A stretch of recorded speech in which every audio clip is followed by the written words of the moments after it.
Sa laing balita, giyawhag ni Cebu Arsobispo Jose Palma ang katawhan nga mogahin og panahon aron paminahon ang isig katawo, ilabi na ang miyembros pamilya nga dunay problema. Ang matag usa nagkinahanglan og tawo nga kasumbungan sa mga panghitabo nga nakaapekto kanila. Sa ingon nini, magiyahan sila kung unsay maayong buhaton inay nga mosangpot sa pagpakamatay.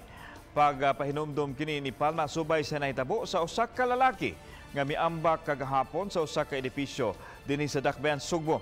Matud sa Arsobispo nga kanunay bukas ang simbahan aron maminaw sa mga nakasinati og problema sa ilang mental health.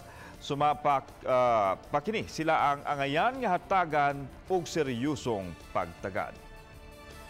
Pamaagi sa ilang pag-communicate with one another, no?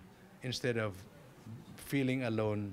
I know young people who may be in the brink of despair can feel, I have a friend, I have a partner, I have someone whom I can talk with.